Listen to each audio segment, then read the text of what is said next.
हरे कृष्णा कृष्ण कृष्ण हरे हरे, हरे राम राम हरे हरे। ये मन की स्थिति के विषय में ये जो श्लोक यहाँ पर श्रील प्रभुपाद ने कोट किया है, बद्धुर आत्मा आत्मनस्तस्य येनात्मा एव आत्मना जितः अनात्मस्तु शत्रुत्वे वर्तेतात्मैव शत्रुवत्। तो आप देखो कि इस श्लोक में और पहले के श्लोक में भी आत्मना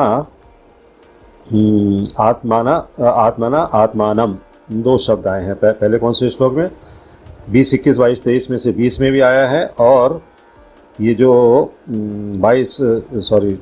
6.45 उसमें भी उद्धरेत आत्मना आत्मानम, और यहाँ पर भी आत्मनस्तस्य इस तरीके का शब्द आया है। ये बार बार मन को उल्लेख क्यों कर रहे हैं? श्रील प्रभुपाद या जो भगवान हैं, भगवान मन का उल्लेख क्यों कर रहे हैं? क्योंकि ये परम आवश्यक है, बहुत आवश्यक है कि हम इस मन को कंट्रोल करें। जिसने मन को जीत लिया है उसके लिए मन सर्वश्रेष्ठ मित्र है।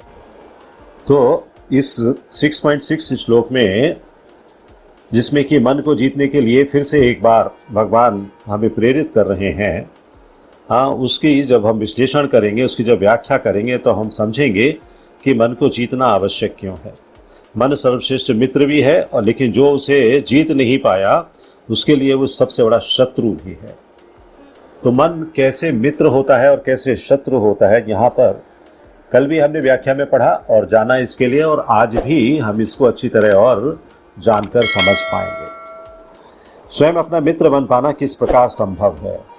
How it is possible to make yourself your friend. आप खुद को अपना मित्र बनाए। यहाँ ये वर्णित है, आत्मा का अर्थ है मन, शरीर तथा आत्मा। मन का अर्थ है, आत्मा का अर्थ है मन, शरीर तथा आत्मा। इन तीनों को अगर आपने कंसोलिडेशन में समझा, एक तरह से जोड़कर समझा, तो वो आत्मा है। जब हम आत्मा की बात करते हैं तो जब तक हम देहात्म बुद्धि में होते हैं, हम शरीर की ओर लक्ष्य करते हैं। देहात्म बुद्धि का क्या अर्थ है? जब हम देह को ही आत्मा मान लेते हैं, वो देहात्म बुद्धि है। उस देहात्म बुद्धि में जब हम होते हैं तो क्या होता है कि हम इस शरीर को ही आत्मा मानते हैं, जबकि हमारा पहला लॉजिक क्या है, पहली टीचिंग क्या है इस्कॉन की? We are not this body, we are soul. हम ये शरीर नहीं है, आत्मा है। तो जब हम इसको अलग अलग दो यूनिट समझते हैं तो हम सही होते हैं। जब हम एक ही यूनिट समझते हैं, ये शरीर ही आत्मा है, तो हम बुद्धि के स्तर पर या मन के स्तर पर या आत्मा के स्तर पर नहीं होते हैं, हम इस देह के स्तर पर होते हैं। हम शरीर की ओर लक्ष्य करते हैं। हमारा इशारा होता है इस शरीर की ओर कि ये जो शरीर है, ये जो पंच महाभूत का शरीर है, यही आत्मा है। परंतु जब देहात्म बुद्धि का अतिक्रमण कर जाते हैं, अतिक्रमण करना वैसा बुरा होता है, कभी भी किसी भी स्थान पर अतिक्रमण नहीं करना चाहिए। अतिक्रमण का अर्थ क्या होता है? अतिक्रमण का अर्थ होता है जो चीज़ हमारी नहीं है वहाँ पर उस पर हक जमा देना। यहाँ अतिक्रमण शब्द प्रयोग किया गया है क्योंकि ट्रांसलेशन है, तो ट्रांसलेशन में इसको सही तरीके से प्रेजेंट नहीं किया गया है। यहाँ कहने का मतलब होना चाहिए कि जब हम क्रॉस कर जाते हैं उस स्टेज को, जब हम देहात्म बुद्धि की स्टेज को क्रॉस कर जाते हैं और हम देह और आत्मा को अलग अलग समझने लगते हैं, तब हमारा मानसिक स्तर, मेंटल स्टेटस उठ जाता है। We feel ourself elevated. हमें लगता है कि हम अभी थोड़े उच्च स्तर पर आ गए हैं। तो आत्मा का तात्पर्य मन होता है उस समय पर, शरीर नहीं होता है। शरीर जो कि नाशवान है वो नहीं होता। ये जो आत्मा है ये तो नश्वर है नहीं। तो इसलिए, किंतु जब वास्तव में वास्तविक आध्यात्मिक स्तर पर स्थित हो जाते हैं तो आत्मा का तात्पर्य आत्मा से ही होता है। अलग अलग स्टेजेस बता रहे हैं। पहली स्टेज में आप दोनों को मिला रहे हैं, इसलिए आत्मा और मन को आप पृथक नहीं कर पा रहे। दूसरी स्टेज में आपने आत्मा को अलग किया तो उसको मन से जोड़ा। तीसरी स्टेज में जब आप एकदम हाईली स्पिरिचुअल स्टेज में होते हैं, तब आप आत्मा को आत्मा समझ पाते हैं और मन को अलग समझ पाते हैं। वास्तव में हम शुद्ध आत्मा हैं। All of us are pure souls. इस प्रकार आध्यात्मिक प्रगति के अनुसार आत्मा शब्द का अर्थ भिन्न भिन्न होता है। आध्यात्मिक प्रगति जैसे जैसे आप करते जाते हो तो कभी भी आत्मा के विषय में कंफ्यूजन मत रखना। यहाँ जो बताया गया है वो अलग अलग स्टेजेस में बताया गया है। आत्मा का फाइनल जो मीनिंग है, फाइनल जो एक्सप्लेनेशन है वो यही है कि आत्मा भगवान का अंश है, और भगवान का अंश होने के कारण ये भी सच्चिदानंद है। भगवान सच्चिदानंद है, ये आत्मा का ये भाग भी, छोटा सा अंश भी, ये भी सच्चिदानंद है। और इसमें भगवान के सारे ऐश्वर्य, सारे गुण उपलब्ध हैं, लेकिन उनकी मात्रा बहुत थोड़ी है, बहुत अल्प है। जहाँ तक वैदिक शब्दकोश निरुक्ति का संबंध है, आत्मा का तात्पर्य शरीर, मन या आत्मा होता है। वैसे भगवत गीता के प्रस्तुत श्लोक में आत्मा का अर्थ मन है। चूंकि यहाँ भगवान मन को समझाने के लिए कह रहे हैं, मन पर कंट्रोल करने के लिए कह रहे हैं, इसलिए हमें इसे मन के अर्थ में ही अभी समझना है। तो इस कभी कंफ्यूजन में मत रहिएगा, ठीक है। तो अभी यहाँ पर जो ये कहा गया है, आत्मनैव बंधुर आत्मन बंधुर आत्मा आत्मनः तस्य येन आत्मा एव आत्मना जितः अनात्मनः तु शत्रुत्वे वर्तेतात्मैव शत्रुवत्। तो जब मन आपके विरुद्ध कार्य करता है तो वो शत्रु के समान है। इसको हम इस तरह से समझ सकते हैं कि हमारे शास्त्रों में मनुष्य की 11 इंद्रियां बताई गई हैं। 11 इंद्रियों में से कौन कौन सी है? 5 इंद्रियां हैं ज्ञानेंद्रियां, आप सब जानते हैं, आँख, कान, नाक, त्वचा, जीव, और 5 कर्मेंद्रियां हैं, हाथ, पैर, वाणी और गुदा और प्रजनन की इंद्रियां। 11वीं इंद्रिय है मन। तो 5 कर्मेंद्रियां, 5 ज्ञानेंद्रियां और 11वीं इंद्रिय मन बताए गए शास्त्रों में। इसी मन की अलग अलग अवस्थाओं को ही बुद्धि या मन और अहंकार कहा गया है। वही मन है, लेकिन अलग अलग रूपों में जब प्रकट होता है तो उसको अलग अलग नाम दिए गए हैं। और इन्हीं सबको मिलाकर अंतःकरण भी कहा जाता है कि आपके अंतःकरण में सोचो, मतलब अपने मन में सोचो, आप अपने चित्त में सोचो, आप अपनी बुद्धि में सोचो। ये मन एक ऐसा उपकरण है, एक ऐसा डिवाइस है जो एक क्षण को भी अकर्मा नहीं रह सकता, बिना कर्म किए रह ही नहीं सकता, चुप नहीं रह सकता। यही करने की तपस्या है हमारे लिए कि मन को शांत बिठाना है। एक वो गाना भी है ना, किसी पुरानी फिल्म में, ए मन धीर धरो, ऐसा कुछ करके गाना है ना। तो मतलब वो गाने में भी, फिल्मी गाने में भी कह रहा है कि मन को धैर्य रखने के लिए। हाँ, तो ये भौतिक जगत का बहुत बड़ा संकट है कि हमारा मन जो है वो कंट्रोल नहीं हो पाता, स्थिर नहीं रह पाता, चुप नहीं रह सकता। और मन का ही एक कार्य है चिंतन करना, मन ही चिंतन करता है। जब आप भगवान की कथाएं सुनते हो तो कौन सोचता है उनके बारे में? कौन सोचता है भगवान ने इतनी लीलाएं की होगी? मन ही करता है ना आपका। फिर वो बुद्धि के लिए मटेरियल देता है सोचने के लिए, फिर बुद्धि गूगल में सर्च करती है और उसके बाद आपको नए नए आउटपुट मिलते हैं, हाँ, कि क्या क्या और हो सकता है। तो हमारे इसी चिंतन को, प्रत्येक क्षण के विचारों को भगवान नोट करते हैं। और ये जो कर्म है ना, ये जो हम चिंतन कर रहे हैं वो भी कर्म है। हमने सोच लिया, हमने एक दिन डिस्कस किया था इस बात के लिए कि हमने सिर्फ सोच लिया तभी भी हमने अपराध कर दिया। भले ही हमने अपराध अभी किया नहीं है, लेकिन उस अपराध के करने के बारे में सोच लिया तो भी वो अपराध हो गया। तो उसी कर्म के अनुसार भगवान हमें फल प्रदान करते हैं। हमारे यहाँ पर जो कुछ चल रहा होता है ना, वो सब भगवान के यहाँ रिकॉर्ड हो रहा है। Everything is noted by the Lord. तो हर चीज़ नोट हो रही है, हमेशा ध्यान में रखिएगा। इसलिए मन को ही हमारे शास्त्रों में प्रमुख कर्ता माना गया है। Who is the doer? ये इस बॉडी में, इस शरीर में ये मन है जो प्रमुख रूप से कार्य कर रहा है। इसलिए मन को हमारे शास्त्रों में जब कर्ता मान लिया गया है तो इसका बहुत महत्वपूर्ण स्थान है। जो हमारी बाहर की इंद्रियां हैं, जो हमें दिख रही हैं इंद्रियां, वो इंद्रियों का कोई भी कर्म भगवान नोट करते हैं, लेकिन उतनी गंभीरता से नोट नहीं करते। भगवान जो मन के द्वारा किए गए कार्य हैं, मन के द्वारा किए गए कार्य भी एग्जीक्यूट तो इंद्रियां ही करती हैं, बाहर की इंद्रियां ही करती हैं, तो उनको नोट किया जाता है। वो केवल हमारी मंशा नोट करते हैं कि आप अगर गए भी वहां पर तो किस उद्देश्य से गए, क्या कार्य था, क्या लक्ष्य था आपका, क्या लक्ष्य भगवान को प्रसन्न करना था? नहीं था तो एडवर्स एंट्री हो गई। इसलिए मन को ही बंधन और मोक्ष का कारण बताया गया है। मनेव मनुष्याणाम कारणम बंध मोक्षयो। तो मोक्ष का कारण जो है और बंधन का कारण, दोनों का कारण कौन है? मन ही है।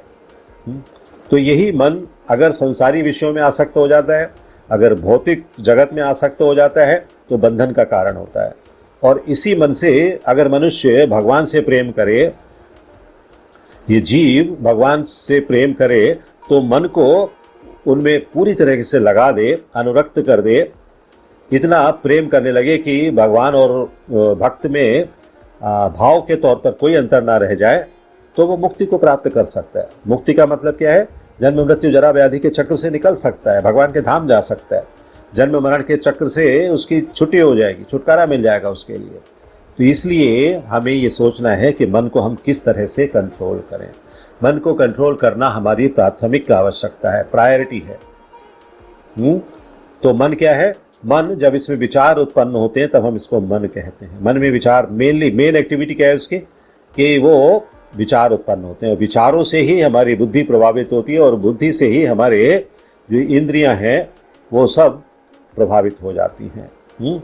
लेकिन इनको कंट्रोल करना है। बुद्धि क्या है? बुद्धि वो है जब ये एनालिसिस करती है और डिसाइड करती है।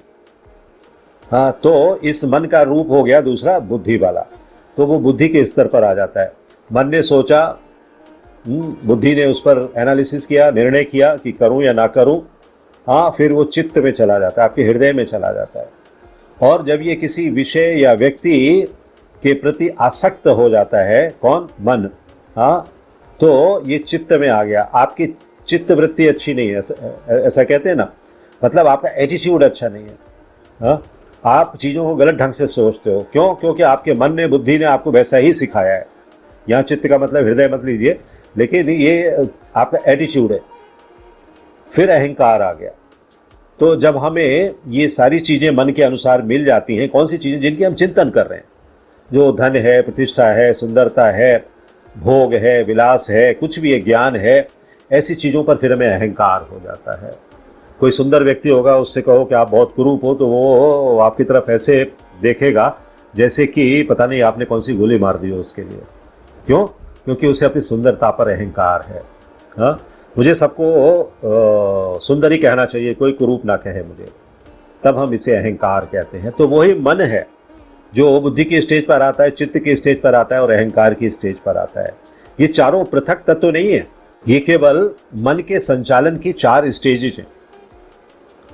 हम इनको अलग अलग समझते हैं अपने आप को अंडरस्टैंडिंग लाने के लिए, अपने आप को इस विषय पर समझ प्रकट करने के लिए हम इनको अलग अलग समझ लेते हैं, लेकिन वो हैं एक ही मन की 4 स्टेजेस।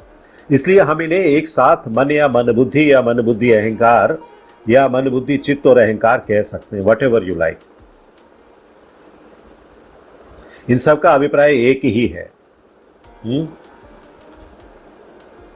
जो साइंटिस्ट था ना, फ्राइड, साइंटिस्ट या साइकियाट्रिस्ट, मनोवैज्ञानिक फ्राइड था, वो कहा करता था कि ये जो अहंकार है ना, यही सबसे बड़ी भूल है ह्यूमंस की। और निश्चित तौर पर अगर हमने जो अभी कम्युनिकेशन देखा, जो एक चेन देखी, ये अहंकार हमें कहाँ लेकर जा रहा है? उसका ओरिजिनेटिंग पॉइंट कौन सा है? मन। तो मन तक लेकर जा रहा है। इसका मतलब है हमारा मन ही सबसे बड़ा दुश्मन है। बात वही कह रहा है फ्राइड भी, जो भगवत गीता में लिखी गई है, लेकिन उसको वो दूसरे ढंग से रिप्रेजेंट कर रहा है। तो यहाँ हमें देखना है कि भगवत गीता में, श्रीमद् भगवत गीता के श्लोकों में भगवान श्री कृष्ण बार बार मन और बुद्धि की चर्चा करते हैं और इन्हें भगवान को समर्पित कर देने पर बल देते हैं। क्यों? क्योंकि योग दर्शन, कोई सा भी योग जिसकी बात हम कर रहे हैं, योग दर्शन की प्रकृति के विभिन्न तत्व जो हैं, उनमें ये मन बुद्धि अहंकार भी हैं। इनका बहुत ज़्यादा महत्व है। विभिन्न तत्वों का जब हम विश्लेषण करते हैं तो ये मेन है, एकदम की पॉइंट है। और इन की पॉइंट्स को अगर हम भगवान को समर्पित नहीं करेंगे तो हमारा जो ओरिजिनल उद्देश्य है उसे हम कभी प्राप्त नहीं कर पाएंगे, हम अपने लक्ष्य को प्राप्त नहीं कर सकते।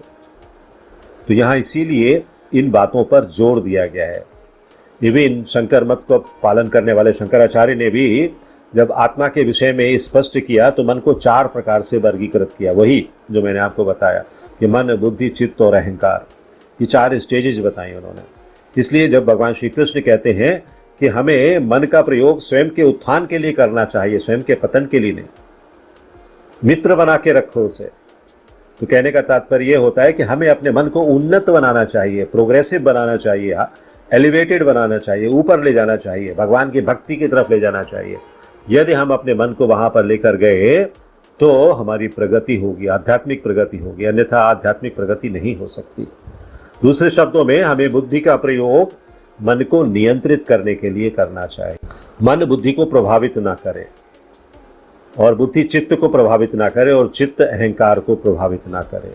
इस तरह से ये जो चेन है ना 4 तत्वों की, इन 4 तत्वों का मूल जो है मन है। इसका तात्पर्य यह है कि मन ही मनुष्य का सबसे बड़ा शत्रु है और यही सबसे बड़ा मित्र है। अगर ये मनुष्य को सांसारिक नश्वर सुखों से हटा देता है, उनका प्रलोभन नहीं देता है, टेम्पटेशन नहीं देता है, जैसे कहते हैं ना चूहे के लिए पकड़ने के लिए हम एक रोटी लगाते हैं पिंजरे में, ब्रेड का टुकड़ा डालते हैं, है ना, उसी तरीके से मन हमारे लिए बहुत सारे ब्रेड के टुकड़े लेकर आ जाता है। अरे ये है, ये है, ये है, ये है, इधर आओ, उधर आओ, हाँ ये मत करो, वो मत करो, हमारे साथ चलो। तो मन हमें आसक्ति पैदा करता है किस चीज में? उन नाशवान सुखों में जो कि स्थायी नहीं है, नाश हो जाने वाले हैं, तब वो हमारा सबसे बड़ा शत्रु हो जाता है। लेकिन जब हम अपने आप को उन सारे नाशवान होने वाले सुखों से हटा लेते हैं और अपनी बुद्धि को स्थिर कर देते हैं भगवान की सेवा में, तो वो हमारा मित्र होता है। और यही एक लापरवाही है जो हम लापरवाही करते आ रहे हैं, पिछले भी कई सालों से करते रहे हैं, अभी भी कर रहे हैं और आगे भी पता नहीं कितने समय तक और करते रहेंगे। इस लापरवाही के कारण हम अनादिकाल से इस संसार चक्र से मोहित हो गए हैं और निरंतर माया के फेर में पड़े हुए हैं, जन्म मृत्यु जरा व्याधि झेल रहे हैं, असह्य दुख भोग रहे हैं। हाँ, ऐसे दुख हैं जिनको सहन करना बहुत मुश्किल है, लेकिन हम भोग रहे हैं और उसको आनंद समझ रहे हैं। तो ये बहुत बड़ा अहित है हमारा, और ऐसा अहित सिर्फ कोई शत्रु ही कर सकता है, और वो शत्रु हमारे यहाँ बैठा हुआ है, खुद अंदर बैठा हुआ है मन के रूप में।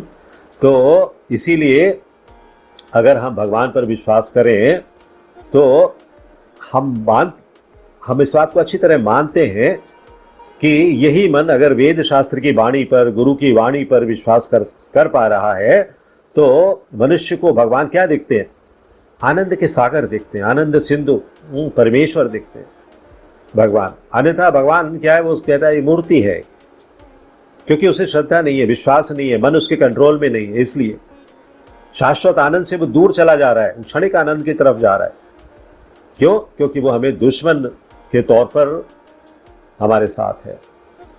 और अगर वो शाश्वत आनंद की तरफ जा रहा है तो वो हमें ऐसे आनंद के सरोवर में डुबो देता है जहां भगवान की कृपा ही कृपा है, कृपा के अलावा और कुछ नहीं है। तो इससे बढ़कर उस समय और कोई परम मित्र नहीं होता हमारा। तभी यह मनुष्य का सच्चा हितैषी होता है, सच्चा सखा कहलाता है, फ्रेंड कहलाता है। इसीलिए मित्र और शत्रु की बात यहाँ पर भगवान कह रहे हैं। इसीलिए समस्त ग्रंथों में भी, संतों ने भी, बहुत सारे संतों ने मन के विषय में कहा है। कल जैसे कबीर की वाणी प्रभु जी ने हमें दिखाई थी, सुनाई थी, तो बहुत सारे संतों ने मन के विषय में संबोधित किया है और इस चंचल मन को कंट्रोल करने के लिए अपने अपने तरीके से बताया है। अर्थात ए मन, तूने मनमानी करके मेरे अनंत जीवन को बिगाड़ दिया है, अनंत जीवन, एक नहीं अनेक जीवन, और अब कम से कम इस ह्यूमन बॉडी में, इस मानव देह में मुझे संभलने का, मुझे सुधरने का अवसर दो। इसलिए माया के जो जाल में हम फंस गए हैं उससे हमें निकलने दो। इससे हम कैसे निकलेंगे? सब कुछ तेरे हाथ में है मन। हाँ, तो अगर मन मान जाता है तो ये हरि कृपा है, हरि और गुरु की कृपा है। और मन नहीं मानता है तो ये हरि और गुरु की इच्छा है।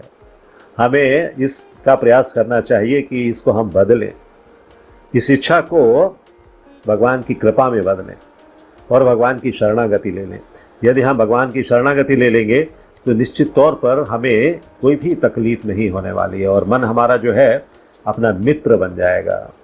हरे कृष्णा कृष्ण कृष्ण हरे हरे, हरे राम राम राम हरे हरे। बहुत बहुत धन्यवाद।